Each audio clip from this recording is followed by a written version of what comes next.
Sejam todos muito bem-vindos a mais um vídeo aqui no Meu Mundo Otaku. Meu nome é Wellerson, tudo certo com vocês? E estamos de volta com a nossa continuação da saga do Detetive Espiritual, agora parte 2 e a parte definitiva, tá? Então, no próximo vídeo a gente já parte para a saga do Torneio das Trevas, eu acho, que foi o cliffhanger do final dessa saga, né, que é quando o Toguro aparece. Enfim, tem muita coisa pra comentar acerca do final dessa segunda parte da saga do Detetive Espiritual, que foi insana, foi simplesmente incrível. Sem mais delongas, vamos comentar sobre a parte final desta saga, beleza? Essa segunda parte, pra quem não assistiu o primeiro vídeo, eu vou deixar o card aqui, tá? Então eu dividi esse arco, em vez de fazer ele diretão, eu dividi em duas partes. A primeira eu comentei que foi os fatos que aconteceram ali do volume 1 ao volume 2, e agora é a partir do volume 3 até o volume 6. Não conclui o volume 6, eu acho que fica faltando uns 2 ou 3 capítulos ali, que já faz parte da saga do Torneio das Trevas, tá? Mas basicamente o que engloba esses eventos que acontecem aqui estão do volume 3 até o volume 6. Então é uma parte bastante extensa, né? É uma saga bem longa, e isso é porque eu cortei, né? Eu dividi em duas partes, né? Parte 1 e parte 2, agora essa é a parte final. A gente poderia dizer que é do volume 1 até o volume 6, basicamente. Então é isso. Então foi bastante interessante, eu curti pra caramba. Algumas coisas eu não lembrava, outras coisas eu já sabia da época que eu assisti o anime, tá? E eu quero comentar com vocês aqui porque tem muita informação, muita coisa legal, e é muito bom, pelo menos pra mim, relembrar algumas cenas, alguns momentos ali marcantes. Enfim, vamos comentar aqui parte por parte do que aconteceu nessa segunda parte, nesse final da saga do Detetive Espiritual.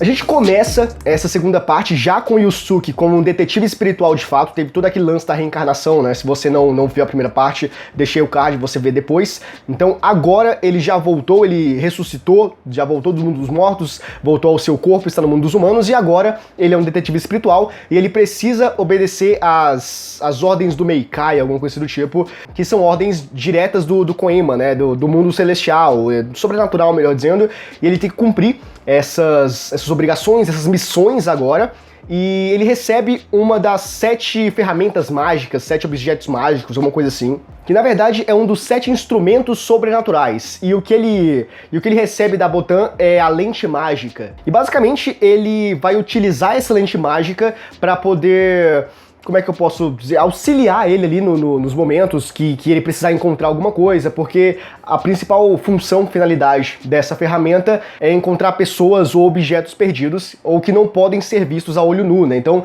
tem toda aquela questão do sobrenatural, e essa lente mágica vai possibilitar que ele encontre esses objetos, que é o grande ponto desse primeiro momento ali como detetive espiritual, que é a missão dele encontrar 3 grandes objetos que foram roubados do Meikai, e ele precisa encontrar esses objetos, ele precisa reavê-los e entregar para o Meikai. E é interessante porque esse é o primeiro contato, né, que nós temos com o Kurama e com o Riei, então é bem legal. E eu não sei se vocês já leram Yu Yu ou já assistiram, mas enfim, o primeiro momento que a gente tem com eles não é aquela ideia de amizade, de companheirismo, de ser um grupo perfeito e tudo mais. É o completo oposto, porque eles são bandidos, né? Mais ou menos, eu vou explicar um pouquinho essa ideia. O Riei sim, né? Mas o Kurama não. O Kurama sempre foi diferentão, né? Mas é interessante. E esse é o primeiro contato que a gente tem com os dois ali na obra, e é bem legal, principalmente a história do Kurama. Reiterando esses objetos que foram roubados por esses 3 grandes yokais aí, que eu esqueci o nome do outro lá, mas é o Kurama e o Riei, e esse outro que eu esqueci o nome dele. Enfim, essa é a grande missão agora do Yusuke, é reaver esses objetos que foram roubados, e vai ser uma aventura interessante, vai ser um processo bem agradável da gente acompanhar ali, principalmente pelas histórias, e também pra gente ter uma certa conexão, pelo menos a priori ali, uma coisa mais rápida, mas que já é interessante, com os personagens, com os novos personagens, que vão vir a ser os personagens principais no decorrer de toda a obra, né, que é o Kurama e o Riei. Mas antes disso, nós temos a aparição de uma habilidade muito icônica, né, uma habilidade especial do Yusuke, que é o Leigan. Ela aparece pela primeira vez, e é muito interessante, eu não lembrava disso, né, que tem uma limitação. No início, né, tem essa limitação, ele só pode usar o Leigan uma vez por dia, e nós temos a primeira vez que ele usa, não é nem uma batalha de verdade, não é nem contra um ser sobrenatural, mas é contra um professor, né, ele simplesmente decide que vai atacar um professor usando o Leigan, mas para testar a nova habilidade.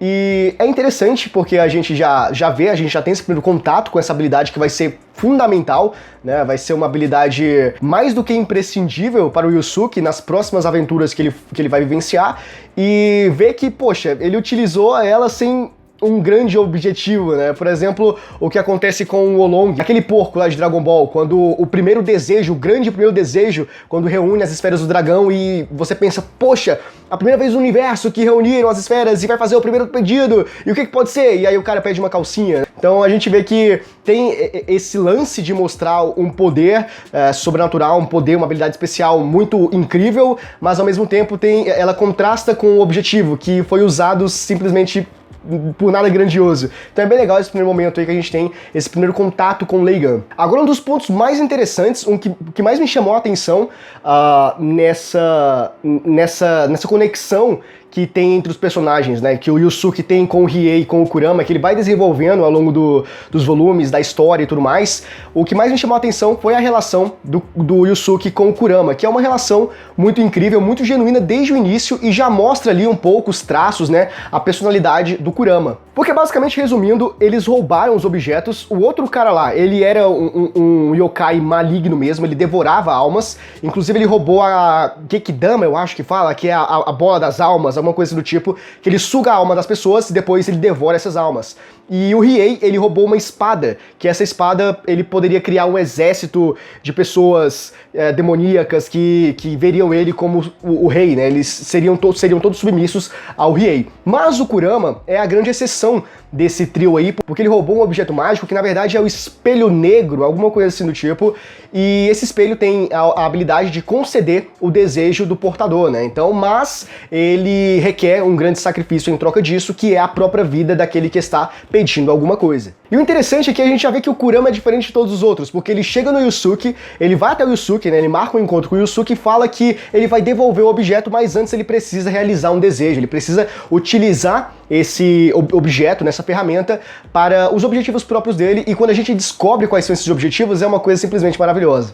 Daí nós temos um breve flashback do passado do Kurama, porque ele é uma raposa, ele é um yokai, ele se transforma tanto numa raposa quanto em qualquer coisa que ele quiser, ele tem esse poder de ser um metamorfo, alguma coisa assim do gênero, mas ele acaba sendo uma criança, né, assumindo a forma de uma criança e crescendo como uma criança, e aí tem uma mulher que cuida dele desde o início, e ele meio que se apega a essa mulher e tem toda uma conexão com ela, uma história de vida, e agora ela está doente, né, ela está prestes a morrer, e o Kurama quer usar esse objeto mágico, o espelho negro, e devolver a vida para ela e coisas assim do tipo, para que ela não venha morrer. E aí, claro, vai ter o preço a ser pago, né, um pouco daquela ideia do Fullmetal Alchemist, de alguma coisa equivalente, né, de você devolver uma coisa equivalente, uma troca equivalente, e aí ele vai dar a própria vida pra salvar a vida da mãe. E aí que entra a relação dele com o Yusuke, que é uma coisa incrível, cara. Não tem como não se emocionar com esse momento e já começar ali a ver que a relação dos dois, desde o início,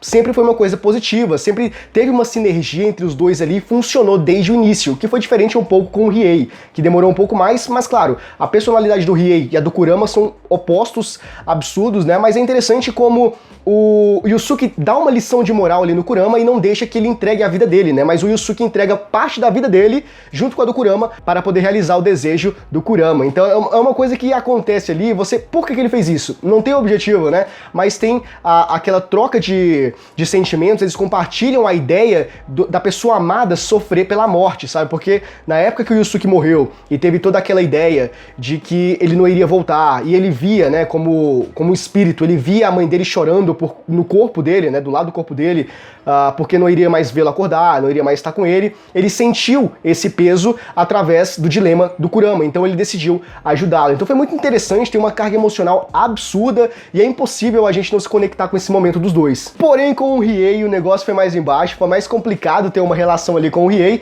porque o primeiro momento que tem, o primeiro contato que a gente vai ter ali dos dois tendo um diálogo, tendo uma conversação ali, é o Riei tentando transformar a Keiko, né, a suposta grande namorada, na verdade, enfim, no momento é suposta, né, mas vai vir ser de fato a namorada do Yusuke, tentando transformar ela em um demônio pra ser submissa do Riei. Então é uma merda absurda que acontece ali. O Riei é um saco de pancadas do Yusuke, mas enfim, a gente descobre algumas coisas sobre o Riei, principalmente a grande habilidade do Riei, que é o Jagan, que é aquele olho que ele tem no meio da testa, e essa habilidade permite que ele controle, que ele manipule as pessoas ao seu redor, e ele também tem o poder de telepatia, telecinese, alguma coisa assim do tipo. Então a gente vê que é bem legal. Eu gostei dessa apresentação do Riei, esse lado mais demoníaco dele, mas claro, não. Eu acho que esse é o único grande momento que nós temos o Riei nessa versão mais maligna, sabe? Depois desse ponto, a gente tem, claro, um Riei mais distante, um Riei mais antissocial, mas que é, entre aspas, bondoso. Mas foi interessante, principalmente, o momento que nós vemos a transformação do Riei, né? Quando ele começa a apanhar pro Yusuke, ele decide que vai entregar tudo de si, e daí nós temos, então, aquela grande transformação, que ele fica verde, né? No anime ele fica verde, e ele é cheio de olhos, né, espalhados pelo corpo, mas o olho principal ainda continua sendo o da testa. Esse ponto da história é um divisor de águas pro Riei. Até então, ele não tinha uma visão muito boa dos seres humanos, nunca teve, né? Porque ele sempre foi um demônio, um ladrão e tudo mais, então nada importava pra ele, até que o Yusuke entrou no caminho dele e mostrou uma visão, né? Deu um prisma completamente diferenciado, um prisma novo para ele. Então ele começou a olhar, a enxergar a vida por uma perspectiva diferente, um panorama novo que foi entregue pelo Yusuke. Então desde o princípio, desde o primeiro contato, ele sempre teve uma certa admiração, talvez, pelo Yusuke, e após a primeira derrota que ele teve pro Yusuke, ele começou a ter uma admiração ainda maior. Não sei se admiração é o termo certo, mas o Yusuke mexia com ele, sabe? De uma certa forma, fazer com que ele se sentisse incomodado e mudasse o jeito dele. Então foi interessante essa relação, esse momento que os dois tiveram, e a partir daí nós tivemos a grande divisão, né, da personalidade do Riei, que fez com que ele mudasse um pouco, mudasse o seu viés ali e enveredasse para um novo caminho.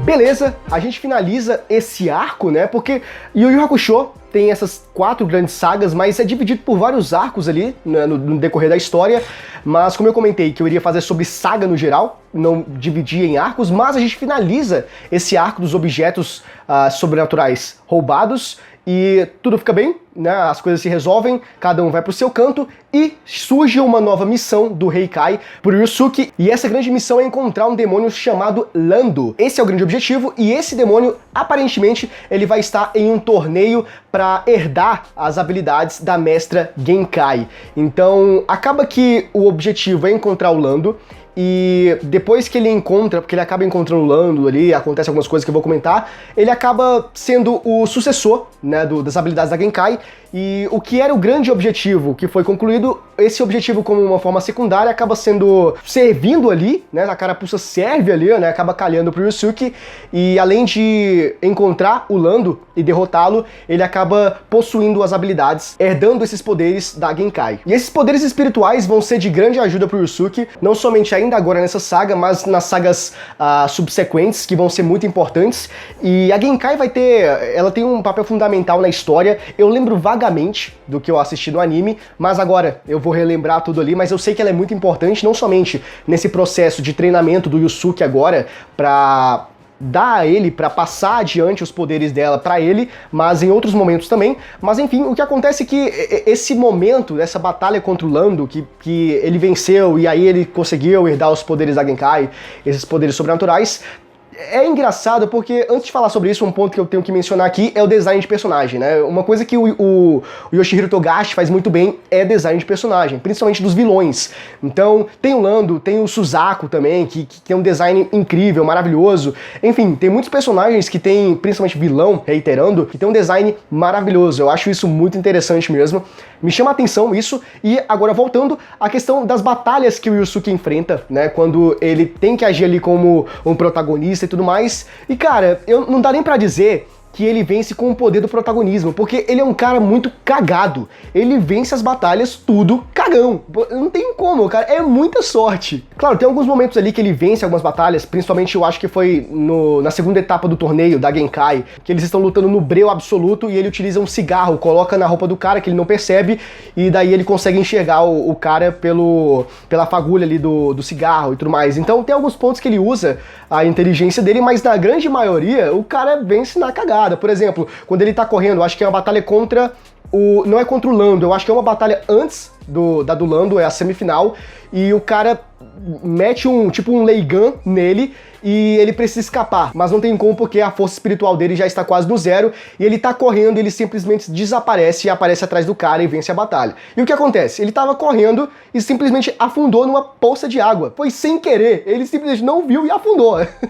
E aí o Leigan passou direto e ele apareceu atrás do cara, pá, e bateu nele, fim da batalha. Então ele é muito cagão, cara, e é muito legal essas cenas porque é cômico, né? Esse aspecto cômico é simplesmente muito legal. E pra finalizar essa saga do torneio da Genkai, que o Yusuke vence o Lando, ele captura o Lando e tudo mais, que era o grande objetivo, e herdar as habilidades da Genkai acaba sendo um objetivo secundário que é muito importante pra ele, e daí a gente vê que ele ganha algumas novas habilidades e principalmente ele começa a trabalhar no Leigan, né? Ele tenta aumentar a vida útil dessa habilidade, que no início, como eu comentei, a primeira aparição que nós tivemos e a orientação que foi dada, né, e a limitação que foi apresentada é que ele poderia usar apenas uma vez durante o dia, e ao longo dos capítulos a gente vai vendo que ele consegue usar mais vezes, porque agora com a habilidade da Genkai e com os treinos que ele vai fazendo, ele vai conseguindo aumentar essa durabilidade da habilidade. Torneio da Genkai concluído, novas habilidades adquiridas. Agora ele tem uma nova missão que o Koema entregou pra ele, e essa missão é enfrentar as 4 bestas do Meikai, alguma coisa assim, que estão tentando fazer com que o mundo sobrenatural invada o mundo dos humanos, né? Eu acho que é o Heikai Meikai, Meigenkai, alguma coisa assim do tipo, eu não lembro, que tem um nome lá em japonês que é o mundo sobrenatural e o mundo humano, né? Meikai, Meigenkai, alguma coisa assim do tipo. Basicamente o que acontece? Existe um portal, esse portal é o que divide os dois mundos, e essas 4 grandes bestas estão tentando quebrar esse elo que divide os dois mundos e fazer com que os monstros sobrenaturais, os monstros espirituais, invadam o mundo dos humanos e causem a maior catástrofe, a maior guerra caótica que pode acontecer no universo. E o legal dessa missão é que esse é o ponto interessante, né, dessa missão, porque agora o Yusuke não vai enfrentar esses monstros, essas 4 bestas sozinho, né, como de praxe, né, principalmente ali, não somente sozinho, mas às vezes com o auxílio da Botan, mas agora ele vai encarar essa missão com a ajuda de mais 3 pessoas, que é o grande quarteto. Então surge aí o primeiro grande impacto que esse quarteto tem na história, que é o Kuwabara, o Riei, o Kurama e o Yusuke, e enfrentando essas 4 grandes bestas, né, agora eu esqueci o nome, mas só sei que um deles é o Byaku, o outro é o Shiryu, alguma coisa assim, esqueci o nome do cara de pedra, e o Suzaku. O Suzaku é o vilão máximo ali desse arco, que é quem enfrenta o Yusuke. Então esse final é muito legal, e tem toda uma questão ali de sentimento, né, do poder do sentimento, pro Yusuke utilizá-lo para poder vencer o Suzaku, porque o Suzaku meio que faz a Keiko de refém, e o Yusuke não vai deixar isso barato, então tem todo esse poder ali espiritual que ele utiliza, do sentimento que ele tem pela Keiko para destruir o Suzaku, que é uma espécie de flauta que ele utiliza para controlar esses demônios no mundo dos humanos. Para que isso acabe de vez, essa flauta precisa ser destruída, então esse é o grande objetivo do Yusuke, que é acabar, né, vencer o Suzaku e destruir essa flauta maligna. Então é bem interessante esse arco aí que nós temos com o quarteto, porque nós temos a divisão das lutas ali, então cada um enfrenta cada uma das bestas, sabe? O Kurama enfrenta um, o Riei enfrenta outro, o Kuwabara enfrenta outro, e por fim o Yusuke aparece ali como o grande protagonista, dando o desfecho dessa luta. Então foi um arco dividido ali nas batalhas, e essa divisão foi bem interessante, porque a gente conseguiu perceber as nuances de cada um dos personagens, como eles funcionam, a força física deles, claro, não total, mas a gente consegue perceber as suas habilidades, principalmente a habilidade do Kurama, que foi apresentada pela primeira vez, que é aquela questão da rosa, do chicote que ele usa e tudo mais. Então foi bem interessante pra gente conhecer um pouquinho mais dos personagens. Então a cada novo arco, a cada nova saga, né, nós vamos descobrindo, vai nos sendo apresentados novas habilidades e novas nuances ali da personalidade de cada um dos personagens. E por fim, para finalizar esta saga, nós temos a última missão, essa que vai ser a missão derradeira, que vai causar essa divisão, né, o divisor de águas de Yu Yu Hakusho, que vai mudar, que vai alterar ali a pegada mais investigativa, né, de um detetive para uma coisa mais Battle Shonen, né, mais porradaria e lutinha e tudo mais, que é o Torneio das Trevas. Nós temos essa missão final, que é a missão da Yukina, que é a irmã mais nova do Riei, a garota de gelo, né, que ela chora e forma pérolas muito preciosas e que valem um absurdo de dinheiro. Enfim, um cara sequestrou essa garota e tá mantendo ela em cativeiro ali como refém e tudo mais, para poder fazer ela chorar e pegar as pérolas e lucrar com isso. Até que essa missão chega até o Yusuke, e o Kuwabara, vendo isso, ele se apaixona pela Yukina, tem todo esse lance. Eu acho que é a partir daí também que tem aquela ideia do anime, né? A flor tem que ser de cerejeira e o homem tem que ser Kuwabara, então é bem legal. A flor tem que ser de cerejeira e o homem tem que ser Kuwabara.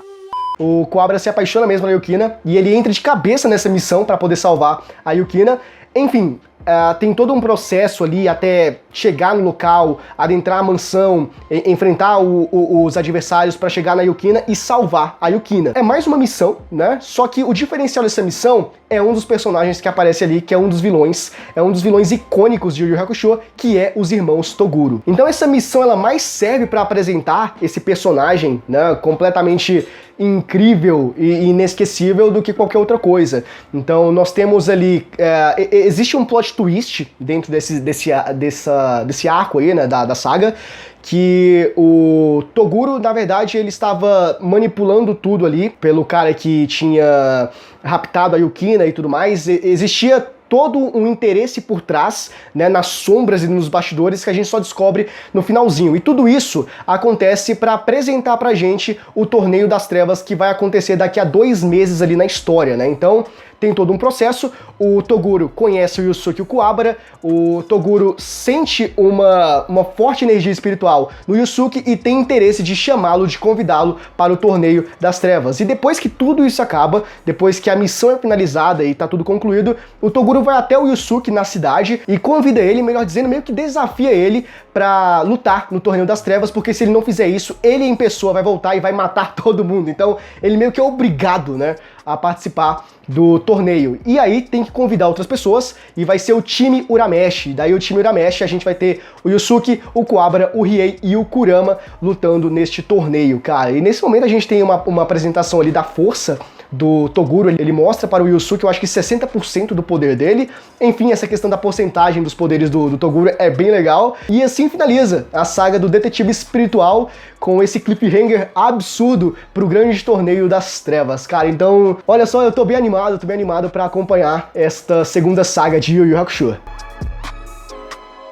Bom, e esse daqui foi o vídeo de hoje, finalizando a saga do Detetive Espiritual, parte 2 aqui, a parte final. A partir do próximo vídeo a gente já comenta acerca da saga do Torneio das Trevas, que eu acho que vai ser uma saga sensacional. Eu lembro de poucas coisas a partir desse momento, mas eu acho que a saga que mais me marcou e que eu acho que eu mais vou gostar de comentar aqui, eu acho que vai ser a do Portal do Inferno. Não sei se é Portão ou Portal do Inferno, que eu acho que é com o Shisui, que pra mim é o maior vilão dessa história de Yu Yu Hakusho. Mas enfim, vamos com calma, a gente tem muita coisa pra comentar e no próximo vídeo eu trago pra vocês a análise do arco do Torneio das Trevas. E se você chegou até aqui é porque provavelmente você gostou, não é verdade? Então eu peço, deixa o teu like, é muito importante, ajuda no engajamento e me ajuda, né, me motiva a continuar gravando esses vídeos aqui pra vocês. E se tu não for inscrito no canal, se inscreva, ative o sino das notificações pra tu não perder nenhum vídeo futuro que a gente enviar e deixa aqui nos comentários o que você achou dessa saga do Detetive Espiritual, beleza? Eu conto muito com o vosso apoio, a gente se vê no próximo vídeo.